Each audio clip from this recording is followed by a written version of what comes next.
all the foods I love are bad for you, and I gained a lot of weight, but I couldn't stand it. I hated myself and everybody else. There is a kind of magic that certain people carry, a warmth so natural and a smile so constant that the world never thinks to question it.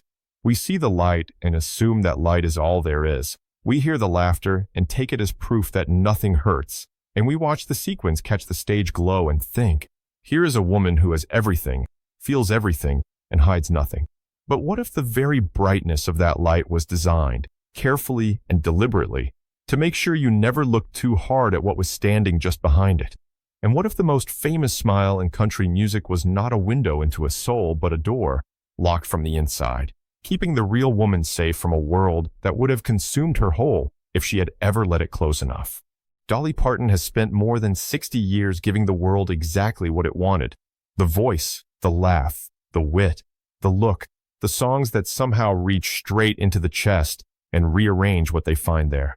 So relentlessly present in the public consciousness, so generous with her image, that most people never stopped to wonder whether what they were seeing was the whole truth or simply the most magnificent performance of a lifetime. In 2025, for the first time, the curtain moved, not all the way, not enough to destroy the myth, but enough to let a little of the real air through. And what came out was not scandal or betrayal, but something far more quietly devastating. It was the story of a woman who became two people in order to survive being one of the most famous humans on the planet, and who paid a price for that survival she had never spoken about fully until now. She grew up in a one-room cabin in the Smoky Mountains of Tennessee, the fourth of 12 children, born into a family so poor that her father paid the doctor who delivered her with a bag of oatmeal. That detail always gets a laugh when she shares it, which is by design, because behind the humor lives a childhood defined by hunger, by cold, by the particular kind of shame that only poverty delivers. Dolly Parton, country music legend and songwriter, had words for it long before most children would, writing songs before she could properly read them back, performing before she had a stage. She stood on the porch of that mountain cabin and sang to the hills, and whatever God she believed was listening, making a promise to herself that is both heartbreaking and extraordinary when you understand the weight behind it. She was going to be somebody. She was going to be seen. And she was going to control exactly how she was seen, because she had learned early that the world does not treat invisible people kindly, and she was never going to be invisible again. What she built over the decades that followed was not just a career in the country music industry, but a construction, assembled layer by layer, sequin by sequin, wig by wig into a version of herself so spectacular and so perfectly calibrated to dazzle that almost nobody thought to look beneath it. She has spoken about this herself, describing the public Dolly Parton as something close to a character, a ventriloquist dummy she could send out into the world while the real woman stayed protected behind the curtain. She slept in her makeup and woke at 3 in the morning to retouch it before dawn, not out of vanity, but out of a need to maintain the wall between the self that belonged to the world and the self that belonged only to her. The makeup was armor. The wigs were a uniform. The rhinestones were, in the truest possible sense, camouflage, and that camouflage held for decades with extraordinary efficiency. Fans adored the image while critics struggled to get past the surface, and interviewers who expected an easy conversation found themselves disarmed by a woman who could deflect almost any serious question with a joke timed so perfectly you forgot what you had asked. She turned mockery of her appearance into one of her greatest tools, always laughing first, always controlling the narrative, always making sure her story was told in her voice and not someone else's. When people made jokes about her figure, she joined in.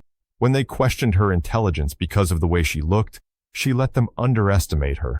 And then she built one of the most powerful entertainment empires in American history while they were still laughing. Chess was the game she was playing. The world thought otherwise. Beneath the persona lived a businesswoman of rare and deliberate precision, and the Dollywood brand, which most people associate with a Tennessee theme park and cinnamon bread, sits on top of a network of carefully managed companies that Dolly Parton controls across media, hospitality, and entertainment. None of that matters as much as one single decision she made early in her career, which was to own her publishing rights. When she wrote "I Will Always Love You" in the early 1970s, she was a young woman in a male-dominated industry where artists routinely signed away their futures for a chance at a present. She did not. Elvis Presley wanted to record the song, and his management told her he would only do it if she handed over half the publishing, which meant losing Elvis at a time when that felt like losing everything. Years passed, and that's when Whitney Houston turned the same song into one of the best-selling singles in the history of recorded music, and the royalties flowed back to the one name on the publishing contract, Dolly Parton's name. That outcome was not luck. Every step of it was planned, protected, held firm against pressure that must have been almost unbearable at the time. The tattoos tell a version of the same story. For years, rumors circulated in fan communities around Dolly Parton's famous long sleeves, and speculation ran wild about bold, full-sleeve designs hidden underneath.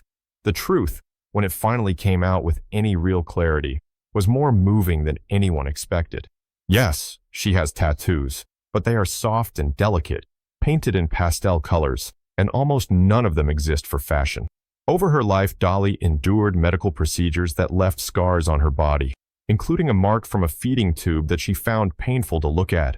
And rather than hide those scars with clothing, she covered them with art. Butterflies, ribbons, bows, a tiny beehive, each one turning something she once saw as damage into something worth looking at. Her skin, which tends to form raised and discolored scars, became a canvas for a quiet kind of transformation. British comedian Jennifer Saunders caught a glimpse of them and described tiny angels, flower boxes, and soft pastel shapes that felt more like whispers than declarations. And actress Roseanne Barr confirmed their existence years earlier. Nobody who has seen them has described anything remotely like what the rumors suggested. What they describe instead is personal, tender, and deeply human, much like the woman herself when the public armor is finally set aside.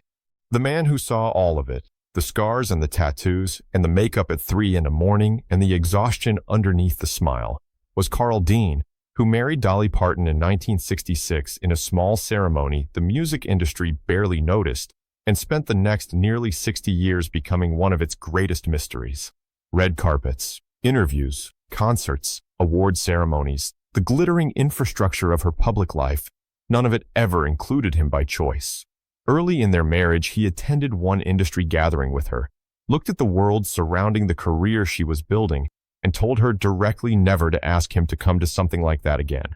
And she didn't.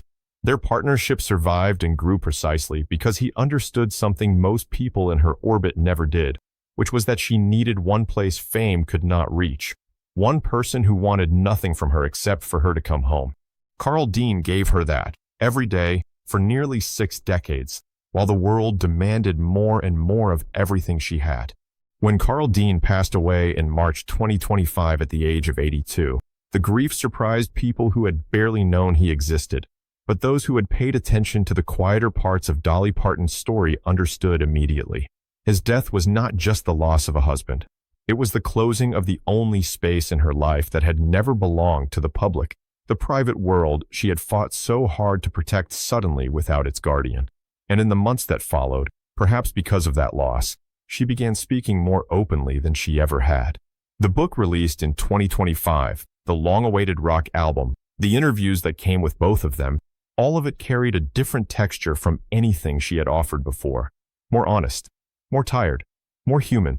She talked about the depression that hit her in the 1980s, the moments when maintaining 2 lives simultaneously had brought her to the edge of something she did not name fully, but did not hide either. She talked about the weight of being what everyone needed her to be, always giving, always smiling, always finding the lighter angle on the darkest material. None of that had ever come out quite so plainly before 2025. And she talked about her giving, because the generosity is real and it runs deep beneath the rhinestones alongside everything else. The Imagination Library, her literacy program, began as a small local effort to put books into the hands of children in Sevier County, Tennessee, and it grew into a global operation that by 2025 had delivered more than 270 million free books to children under the age of 5 across over 1,800 communities in 5 countries. When wildfires tore through Gatlinburg, Tennessee in 2016 and left families without homes, she donated $12.5 million to help them rebuild, and when East Tennessee floods struck in 2024, another million followed. During the COVID-19 pandemic, her $1 million gift to Vanderbilt University Medical Center helped accelerate the research behind one of the first vaccines, a contribution that earned her widespread recognition she mostly deflected.